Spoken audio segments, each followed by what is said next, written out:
see those big old 8-car haulers, semis, first thing you think about is that's some big money right there. They get into a bag, but really they get into a lot of work because that take a lot of time. Coming to an auto auction like this, you got to find each car, then load them up, then strap them down. I mean, think about it. 8 cars, that's probably it depends on how fast you are, man. 30 minutes to 40 minutes per car that you would be out here loading up. And depending on what you're getting paid, man, you may get paid $100 per car, $150 per car, depending on where you're going or who paying you. So that's a good thing. But they always say all money ain't good money, right?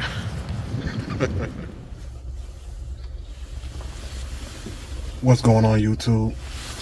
Welcome back to the process. So I'm gonna go ahead and just get right to this video. I'm back at Manheim Auto Auction.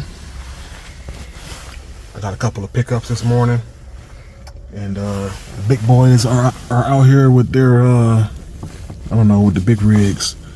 I guess those are like I don't know, 8-car haulers, something like that.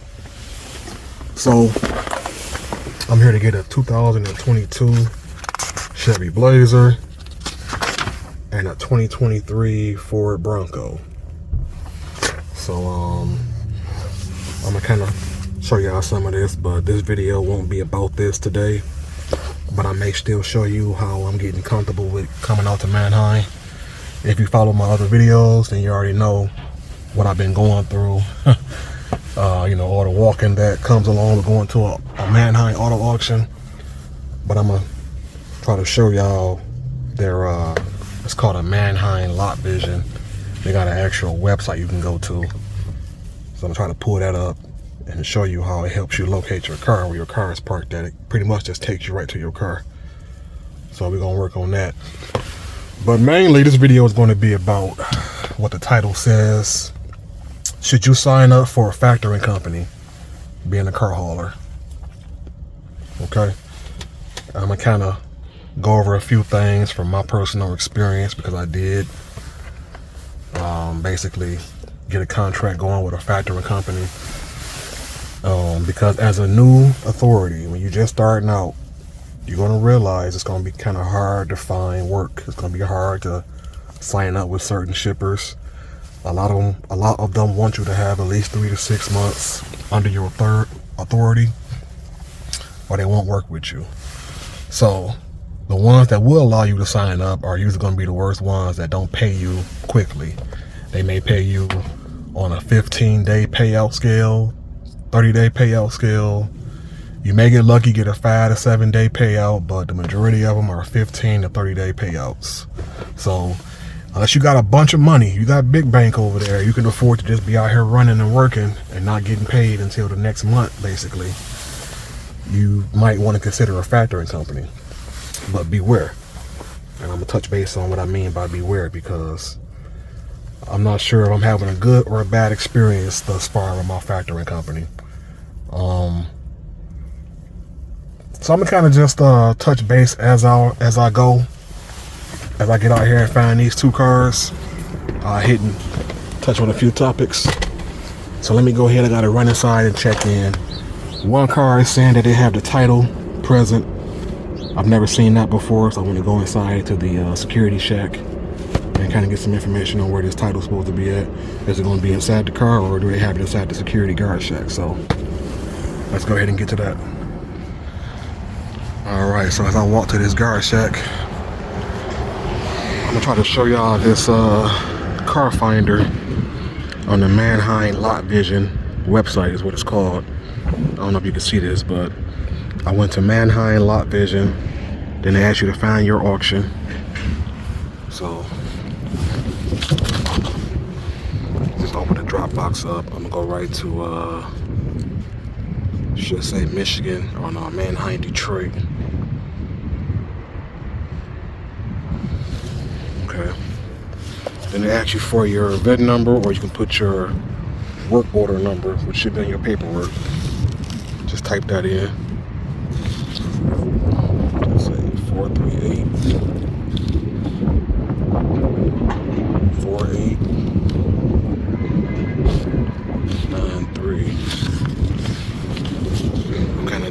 this as I lean up against this fence right here. But so there it is. It's showing my Chevy Blazer. Now you just press this little icon, which allows you to show your location. And hopefully I can see this, because I can barely see it on my phone. But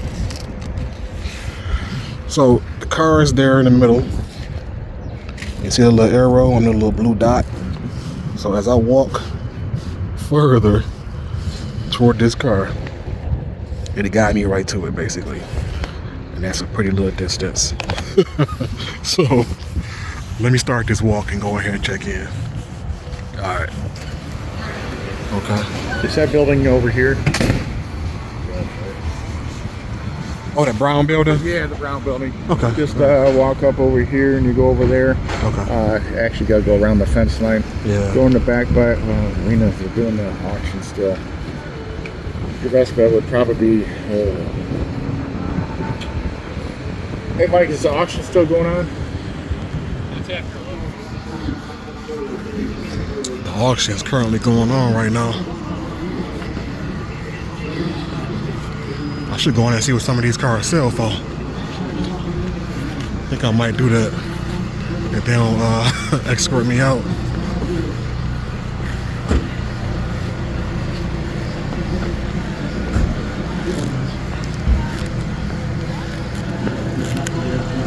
Let's go ahead and see what's going on.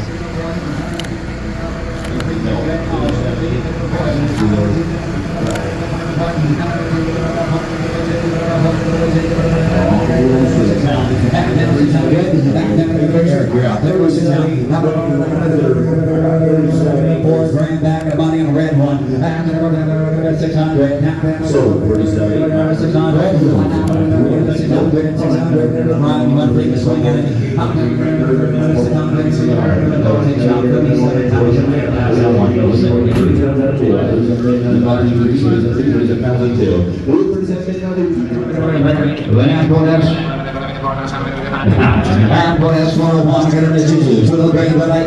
I got no idea here. Put me on 200s. 30 grand, 15 grand, 15 2. Looks like a rollback, but I don't know. 15 grand, 15 2. Yeah, we'll try that. 15 grand, 15 2. How about I did 15 2? It can't be worth any less than 10 grand. It's got an aluminum bed on it. 10 grand, 10 2. How about a 10 10 2? 10 grand, 10 2. 10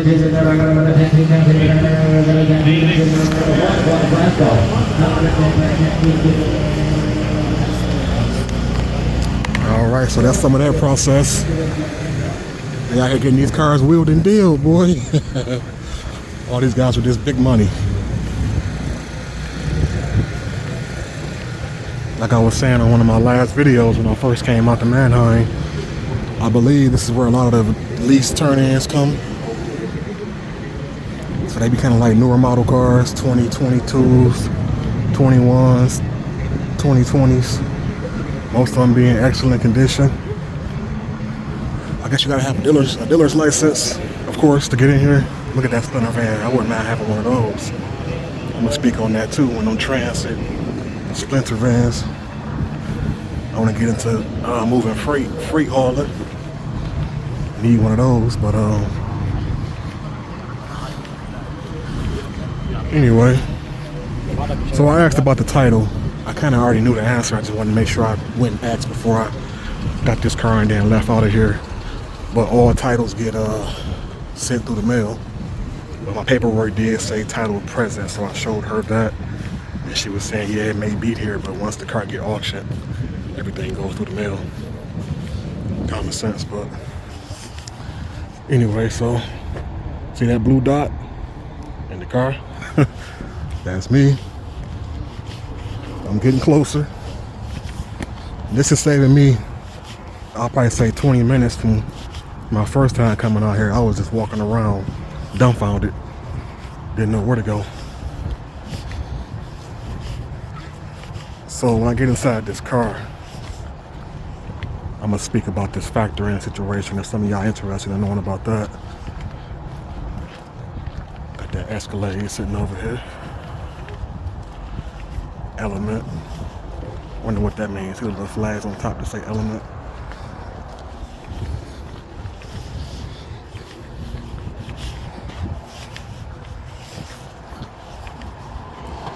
I just keep on walking and talking. Hopefully this ain't too windy.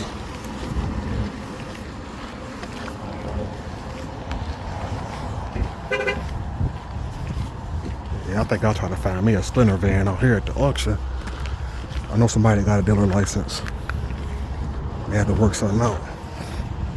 Oh, look at this Escalade. That's a nice color on this Escalade. I ain't never seen that tone before. It's like a tan with like a pearl inside of it. And that boy nice. Look at the piped out interior. See, let me stay focused. I get easily distracted when I see some nice cars. But alright, we getting closer.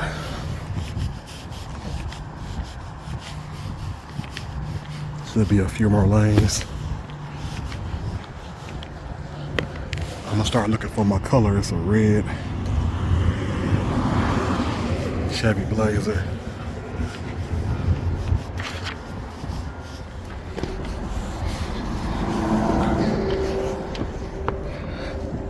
Match up my VIN numbers. 7298. Match up my work order number 438-4893. All right,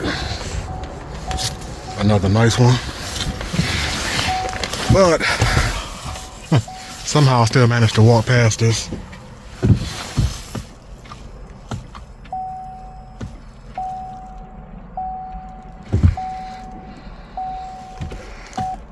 And it don't want to start up.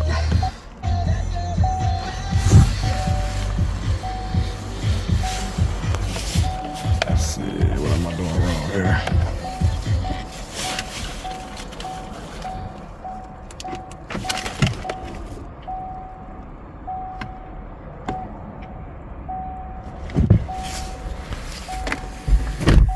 Okay, so let me see what I got going on. It may have to get a jump start.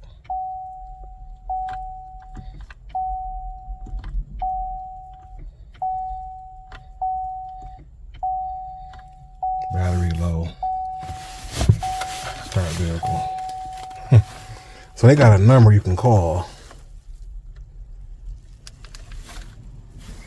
And they'll come out here and give you a jump start.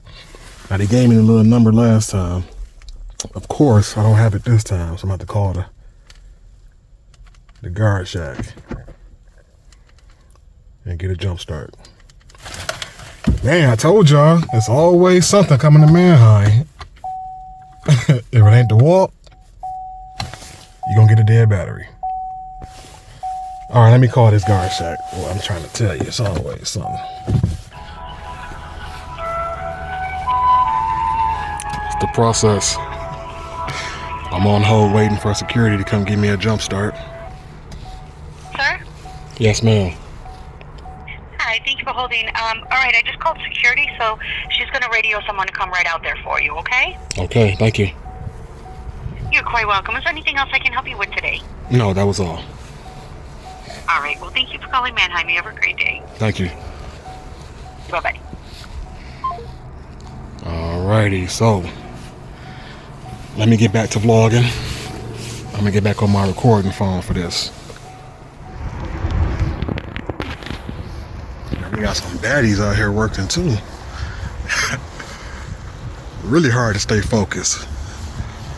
Looking at these nice cars and these nice females they got working out here. But let's stay focused, let's stay professional. Let me go and get back in here. Okay, so as I sit here and wait for security to come give me a jump start, it's already been about 10 minutes. Let's discuss some of this factoring and working with factoring companies. So what a factoring company is, first of all, they're a company that will allow you to submit your BOLs, your invoices from your broker or your shipper, whoever you're working with, to get paid. So a lot of shippers and brokers have a 30-day or 15-day payout scale, meaning if you work today you ain't getting your money until 30 days later. So if you get a factoring company, you can actually upload your invoices and get paid the next day or within 3 days most of the time. So just a heads up, when you first apply for your DOT number and your motor carrier number, you're going to get a bunch of soliciting calls from all kind of companies saying they can help you with this, that we help you start up with your company. We specialize in dispatching. I've already got 3 or 4 calls since I've been sitting here vlogging today. I mean, at first, my first 30 days of having my authority, I probably got 40 calls a day from these foreigners that barely can speak English trying to sell you something. And I'm like, no. And they get an attitude and tell me to go to hell and hang up on me. You know, so it's like, I feel some of that be scams. You got to be very, very careful with who you give your information to and who you try to deal with. But I did receive an email. I'm not going to say the name of my factoring company, but I did receive one email. It had a bunch of good information in the email saying that they pretty much are open 365 days a year. They're open on holidays. You get your money regardless if the bank is closed or not. They offer all these different services. So I did my background checks and research check on the company, and I decided to actually call and go with them. Now, my first experience working with this factoring company was last week. I want to say I uploaded 5 or 6 invoices. Okay. Now, factoring companies normally work with truckers. You know, so truck drivers usually submit invoices of $1,200, $3,000, you know, high amount BOLs, versus being a car hauler. You're only going to upload, most invoices going to be $200 up to $500, sometimes depending. You may get paid $100 per car that you're doing that day. So your one invoice may say $100 that you're uploading. And they're supposed to charge you whatever your agreed upon factoring fee is. Some may offer you 2% factoring fee, 3%, or higher than 3%. So I'm locked in with my factoring fee. So I'm prepared for, let's just, as an example, say 3% to come out of whatever my invoice amount is. So I upload all my invoices, and it's pretty user friendly. They got an app. You just go on the app, you upload your BOL or your load confirmation and submit, and they review everything. You wait to get paid. Now, I left one part out. A part of one of my features with the factoring company that I work with is that they allow you to run background checks on your broker and your shippers, which means before you work with somebody, you can put their DOT name, put their DOT number and name in this broker background check on the app, and it'll tell you if this broker pays on time or don't pay. Okay, so that was a plus. And they kind of walk you through it. When I was calling I needed to get help to submit some of my invoices. It was my first time, so I call in, and the first thing he say, "Oh, are you aware of our background check feature?" I said, "Yes." He want to walk me through it anyway. So I'm gonna say I did about 3 background checks, which was kind of good because I avoided working with one broker because of this, because the red flag, they came back no. But bottom line, what I realized is that it's more of a benefit to the factoring company than it is to you, because the factoring company, what they do is they will pay you outright. You upload your invoice, they'll pay you within 1 to 3 days, depending on how you request your money, and they'll wait for the money to come from the broker. So if it takes 15 days or 30 days, they don't get paid until then, but you get paid next day. Okay, but what their background check basically does is warns them, because they pay you in advance. If this broker is ski cheap with paying out, they're not going to want to work with them. They ain't going to want to pay you the money if they ain't going to get paid. So they covering their butt more so than anything. Okay? So, to run through this again, I'm uploading my invoices. I'm going to give you an example. If I uploaded $500 worth of invoices, because we're call hauling now. You ain't making a ton of money in one day. So we call hauling. I upload $500. I'm expecting my 3% to come out of $500. You know, it shouldn't be heartbreaking. But instead, I received an email saying that I was charged a security fee over $100 something, a lien fee for some reason. It don't say anything but what the fee said, the name of the fee and how much it was. UC filing fee, background check fees. The background checks I ran was like $15 per check, $100 security fee, $100 something lien fee, $25 UC filing fees. And I'm like, what is this? What the hell is this? So, example again, out of $500 I submitted in invoices, they paid out $100 and something and kept the rest of all my money. Example, okay? So now I go to call in and I'm like, what the hell is going on? Of course, a foreigner answered the phone, can't talk, give you the runaround. Okay, sir, I understand your concern, blah, blah, blah. Let me look into it. Come back and just tell you the same thing you already seen on your invoice or your email. Yeah, you got charged this much and that much and that much. I said, okay, why? I don't know, standard practice. Did you read your contract you signed? I said, yeah, I read the contract. They'll refer you back to whatever line in the contract states what that fee is for, versus explaining to you why you was charged the fee and what that fee is for, basically. So, after a few hours of me cutting into his ass, and I had to go back to the guy who I actually talked to sign up for the factoring services, and he broke everything down to me, made it make a little more sense, but it still didn't heal the pain of all those fees I was charged. So, but it was more understandable of what's going on, and he pretty much broke it down as like a startup fee. It's kind of the normal thing when you sign up with a factoring company. They hit you with some of these fees at the beginning, and from that point forward, they're not reoccurring fees. Okay, blah, blah. So my point would be on, if you want to sign up with a factoring company, find one that won't lock you into a contract. They have some that let you go month to month. A lot of them they want to lock you in for a year. And basically, when you're locked in, they expect for you to upload every single invoice that you do, no matter who you work for. You may pick up a load that's a COD, cash on delivery. You may get loads that want to pay you directly. They may pay you fast, 1 to 3 days. I have some contracts like that. I have some brokers that pay me directly to my account, 1 to 3 days. Central Dispatch have a lot of COD loads that you can get. They're not gonna know all that. You ain't gotta send all that stuff in if you don't want to. But if you're locked into a contract, that contract does state that not submitting every invoice could be a fee. They could charge you a fine. Okay, and they can charge you up to like $1,200 something in fines for not uploading every single invoice that you run, which is a load of crap to me.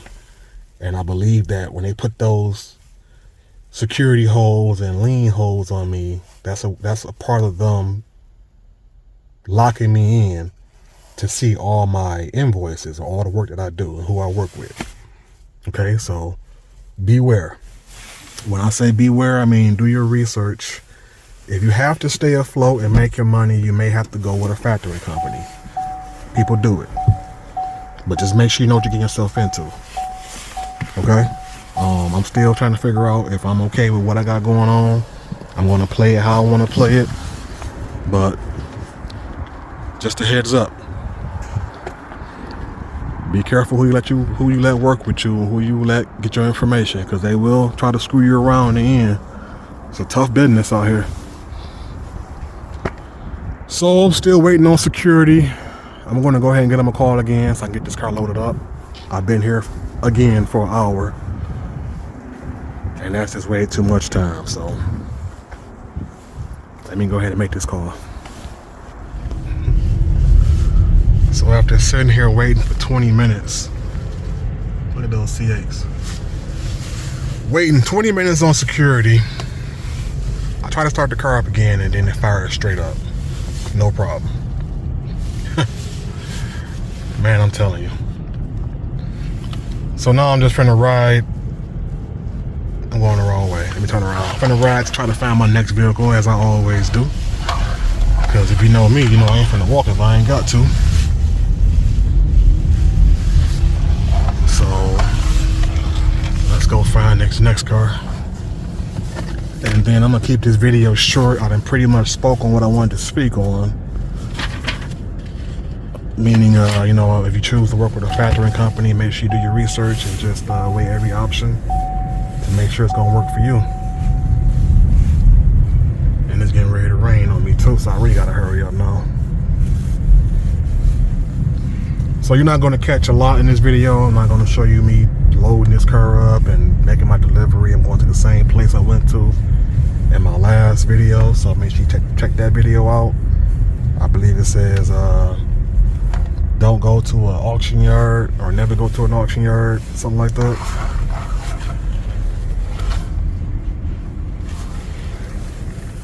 Uh-oh, I messed up. Okay. So yeah, if you want to see any more further video, I will check out one of my other videos and just go from there.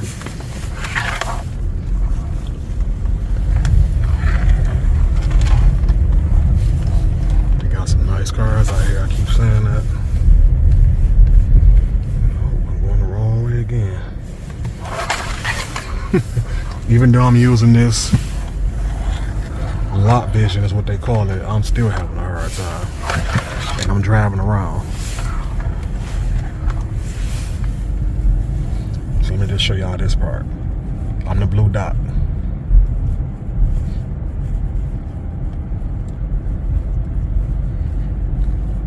I just keep getting turned around with making my left or right turns. But I'm getting closer now.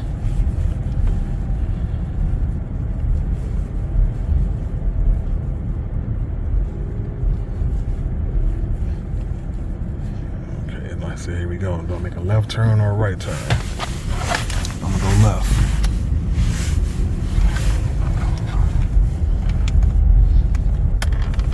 It even tells you your distance. See, 190 feet. That's pretty cool. So we're gonna find this car together. And I see a dually over here I wanna go look at too.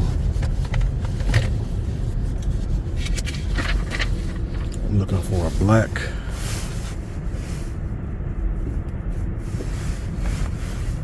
Ford Bronco. Now I'm getting farther away from it.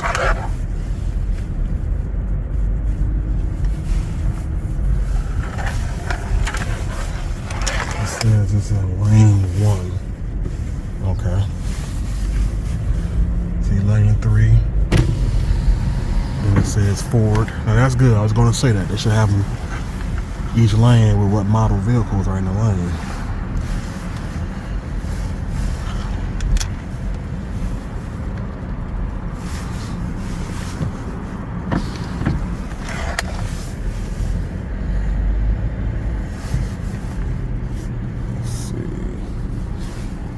Closer. Ford Bronco, they gotta be it right here. This little itty bitty boy. And this has to be the farthest lot on their property. This is gonna be the farthest walk thus far I had to make. So let me go ahead and match up my numbers and everything and do my inspection process and get these two cars loaded up. And we go from there. Oh, that's a nice truck right there. Look at that boy. The F450. Ooh wee. Look at that dually. Super duty. Now that's a truck. But I've seen another one I really want to show y'all, but I wanted to come take a peek at this one too. Now that's a crawl hauler right there, boy. Big boy. 4x4. But I seen the Chevy over here, I believe.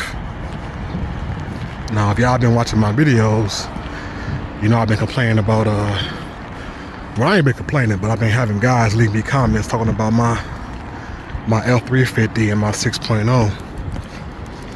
But hey, it's running. I'm out here getting the job done with it, but I would like to upgrade in the near future. So I've been looking at different trucks. That's a nice C8.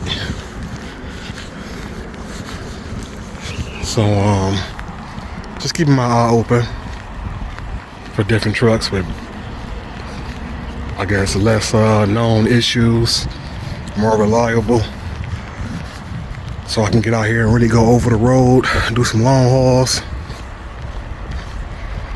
Yeah, that's what I want to see over here. A GMC Denali. Look at that. Okay, what they say, God, speak it into existence. That's what I want right here.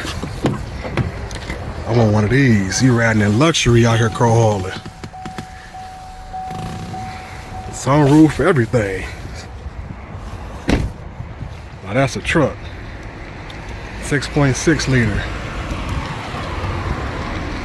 Anybody know anything about these? Somebody gonna be like, oh no, avoid those too. They ain't no good either. But man, that's a beautiful truck. It's super stretched. That boy long. But alright, so I'm getting to my last car. It's starting to rain on me. Finna get inside this Bronco and get it loaded up. I'll talk to y'all in 1 second. Got my 2 cars, so I'm finna go ahead and get these boys loaded up. And hope I gave y'all some good insight. So basically, again, if getting a factoring company is going to benefit you, you should definitely go for it. Make sure you do all your research, weigh all your options, and just know what you're getting yourself into. It's a pretty decent little Ford Bronco. It's my first time driving one. Got decent interior. I still wouldn't buy one, but they cute. Probably be a good first car for a teenager. So anyway, I ain't gonna keep y'all too long. I'm gonna go ahead and wrap this video up. Just make sure you do me a favor. Like I always say, like this video, share it, leave me a comment. All that YouTube stuff y'all already know. It's the process, baby. Let's get to it.